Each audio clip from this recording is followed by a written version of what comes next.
Hey guys, Coach Kayla coming to you from Pursuit Performance and Training, and I am super stoked to walk you through the judges briefing for our DEKA Strong event.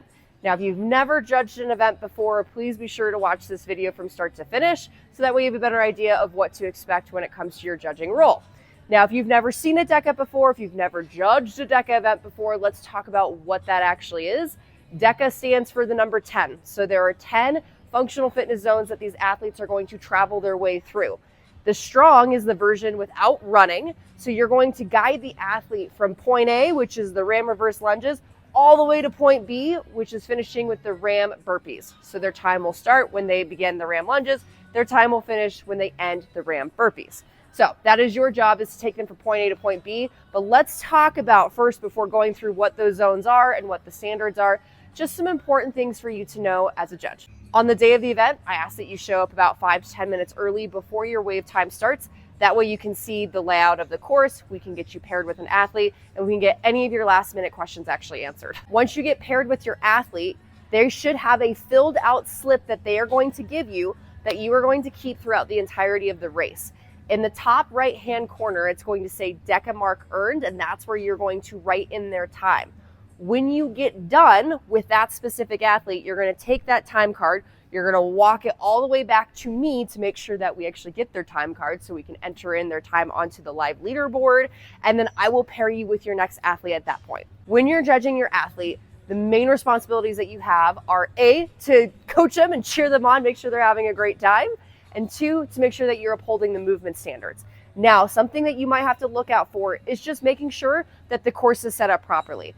I will be going around to make sure that athletes have the appropriate weights, that things are out of the way, but I need you to be my second eyes to do that. So for example, if you have a female getting ready to come up to the farmer's carry, make sure that they have the 40-pound weights and not the 60-pound weights. Otherwise, you might notice them going a little bit slower than they want to. The best way that you can ensure that your athlete is going to have an incredible time on the course is just to ask them, hey, how can I help you?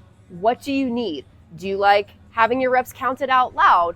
Do you like certain phrases or mantras being said when you hit certain zones? Just have a fun conversation to get to know your athlete before the race and see what kind of support they might need from you. When an athlete finishes their race, just make sure that before you actually come back to me with their time card, that you give them a shirt, a finisher's medal, maybe take a picture with them, right? Just give them a moment to actually celebrate what they just did. Before we go into zone number 1, I want to share this concept of no reps and how to handle it during the race. A no rep is when an athlete is not upholding the movement standard, fair and simple. Now, we are able to warn them and say, hey, can you do this better for me? If the athlete does not listen or improve upon their form, you are responsible and able to give out a no rep. The best way to do this is to count out loud where they're at. So let's say, for example, we're on the RAM reverse lunges. You get 1, 2, 3, reps 1 through 10 look great.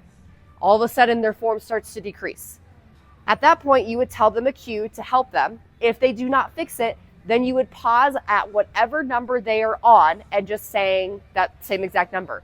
So that if they're on 12 and they're not performing good movements, you're saying 12, 12, 12. You can say no rep, but that repeated number will give them the idea of, hey, I need to do something better. Otherwise, I'm going to be stuck at 12 for a really, really, really long time. So now let's talk about what the 10 zones are and what the movement standards are for each of those zones. Zone number 1 is going to be RAM reverse lunges. Athletes are going to take the RAM that you see provided for them. They're going to rack it on their body. They are going to step behind themselves to complete a lunge, and they are going to do so 30 times, alternating legs, making 15 reps on each side. Now, some important things to note. First off is the RAM weight. All men will be having the 55-pound RAM. The ladies are going to have the 33. The only time that changes is if we have a masters athlete. If you have a masters athlete, they're going to have the 22-pound RAM for the women and the 33-pound RAM for the men. So at the starting line, I'm going to say 3, 2, 1, go, and the athlete is going to pick up the RAM. They are allowed to pick it up and put it on their shoulder. They are allowed to pick it up and put it in a back rack, okay? From that point, they are going to need to step behind a line that will be painted on the ground. They're going to step back. They're going to touch their knee to the ground. They're going to stand back up and return their foot to where they got it, okay? So again, come all the way down, stand all the way back up. What is not allowed is for athletes to stay hinged forward in this position, not showing full extension of the hips. The athlete is also not allowed to do not full extension of the knees. Okay, so we need to make sure that the athlete is standing up tall. A great cue to utilize if you find that your athlete is struggling with that is either extend through your knees or stand up tall. Last thing to look out for is how the ram makes it back to the ground. If they do this, that is a no rep, okay, because it is a safety violation. So at that point, you would say no rep, have them pick back up the ram, complete that final rep, and have them set it on the ground. They can set it on the ground like this. They can set it on the ground like this. It just cannot be dropped. If it falls over from this position, that's fine. Moving into zone number 2, 500 meters on the row erg. Pretty simple here. Athletes can change their damper setting to whatever they want. They can change their feet setting to whatever they want. They just need to pull back on those handles and continue to do so until it reaches 500 meters. Once it reaches 500 meters, then athletes can stand up and exit the zone. Zone number 3 is going to be 20 box step overs over a 24-inch box, okay? So athletes will start by standing on one side of the box. Both feet must travel on top of the box, and both feet must hit the other side of the box. That is 1 rep. Athletes are allowed to step over. That's a good rep. Athletes are allowed to jump over. That's a rep, okay? Athletes are not allowed to vault over.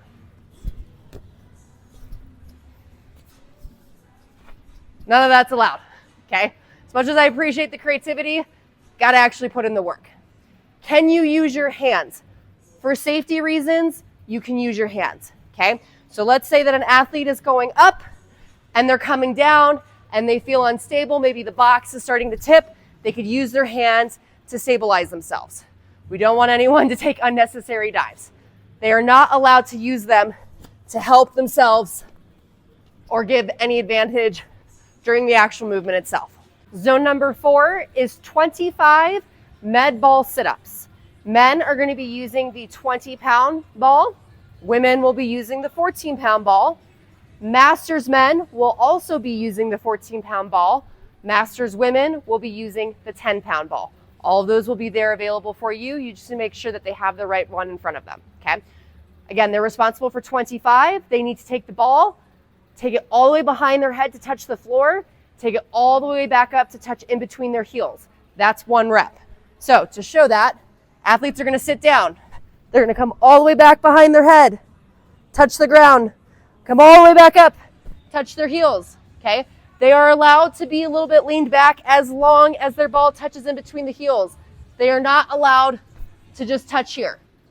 If the athlete is not doing that, again, tell them, I need you to get the ball up further in between your feet. If they do not do that, give them a no rep.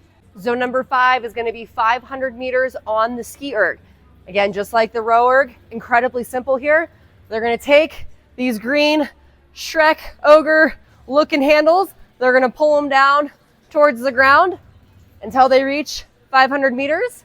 They are not allowed to leave the machine until it reaches 500 meters. Zone number 6 is going to be 100 meters of a farmer carry.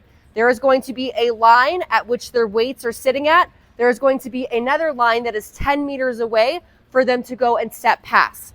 Athletes are going to pick up their weights. They're going to go down to that line. They're going to come back to the line that they started to, and that's 1 lap. In order for athletes to complete the station fully, they need to complete 5 total laps to hit the 100 meters. So they're going to pick them up. They're going to trot their way down. They need to get both feet past that line, come all the way back down on the other side, get both feet past that line. Again, that would be 1 rep.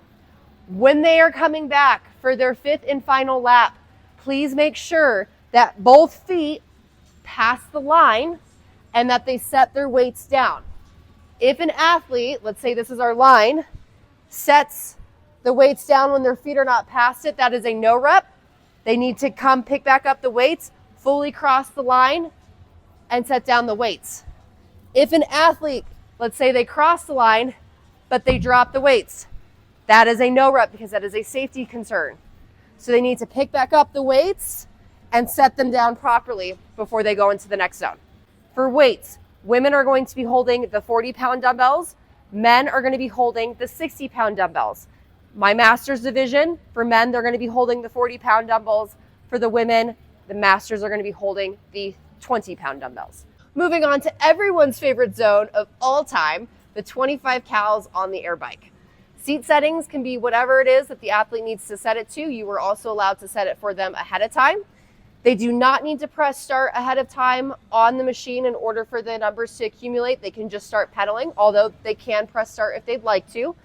Athletes, in order to accumulate the 25 calories, can use both their arms and their feet. They can use just their arms. They can use just their feet, okay? Does not matter. They are just not allowed to leave the machine until it reads 25 cals. Zone number 8, we have 20 dead ball over the shoulders. This one's pretty simple. This ball needs to make an up and over the shoulder 20 times. They could do over the same shoulder. They could do alternating shoulders. They can split their reps 10 and 10. Does not matter as long as it makes it over the shoulder. What is not allowed is for athletes to do one of those cheater reps, okay? You must actually see it go up and over the shoulder and for it to count. Women will use the 40-pound ball along with the masters. Men will be using the 40-pound ball. Men will be using the 60-pound ball, and then masters women will be using the 20-pound ball. Zone number 9 is going to be 100 meters of a tank push-pull. So think about what you did for the farmer's carry and apply it to a tank push-pull, okay? So there's going to be 2 lines. The back wheels are going to start on that first line. You're going to push the tank until both of the back wheels cross that back line, okay? Then they are going to pull with the straps provided to bring those wheels back to the first line. That is 1 lap. Athletes have 5 laps to complete in order to hit the full 100 meters. Now, this is a magnetic resistance tank, so we need to make sure that the knob is on the right resistance level. Masters women will have a setting of 5. Masters men and women will have a setting of 7. Men will have a setting of 8. Finally, they have made it to zone number 10, which is 20 RAM burpees. I know, it sounds lovely, so make sure you're cheering them on because they're going to need it, okay? So RAM's going to be set up just like this. Athletes need to take the RAM. The rep starts with their chest hitting the RAM itself. So they're going to come all the way down. They can step it down. They can jump it down. Does not matter. They're going to hit their chest to the RAM. Look out for and make sure that their hips are down towards the ground and that their quads are touching the ground. This is not allowed. Must be down, okay? At that point, they can step it up or they can jump it up. And they need to hit full extension all the way above their head, which means elbows are locked out, okay? That is 1 rep. They will complete 20 of those. Their time will stop when they take this RAM and they set it back down on the ground. It can be like this. It can be like this.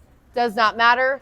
Again, if they drop the RAM, not only do they not get their time stopped, but they have to do that last rep and then set down the RAM again for them to stop their time. If you are going to be judging some of our team races, 1, congrats, because that is the most fun thing to judge ever. 2, there are some intricacies that you need to look out for, especially because these races get pretty fast and furious, so you have to be on your feet ready to go. The first thing to look out for is just to make sure that the athletes are racing with the correct weights. For example, if you have a co-ed team, making sure that the women are racing with the women weights and that the men are racing with the men weights. Okay, the women do not need to bump up and do the men's weights, and the men are not allowed to bump down and do the women's weights. The one station where this is not the case is the tank. Every single tank push-pull lap, whether it's completed by the man or the woman, needs to be done so at the highest resistance level, which is that 8 resistance level, okay? So all push and pull, doesn't matter who it's done by, has to be done at that highest level. As far as tagging off goes, there is a tag off required between zones for the partner to start the next station. It is not required in the zone itself. So let's put that into example here. RAM lunges. Let's say that I'm partner A and I'm doing 15. I finish my 15. I do not need to tag off my partner for them to start off the lunges because we're in the same zone together. Same with the rower. You do not need to make physical contact within those 500 meters. However, once you have completed the zone, there needs to be some form of contact. Hand slap, shoulder tap, little good game booty tap. Doesn't matter what it is. There just needs to be some sort of contact in between the zones. Outside of that, the race is exactly the same. They will still complete 30 ram lunges, 500 meters on the row, all of the same things that we talked about during the individual race. They just get to split it up however they want. All right, guys, that's it from me. Be sure to drop any questions that you have in the comments or to reach out to me specifically. Otherwise, I will see you guys at the event, and I thank you again for joining us.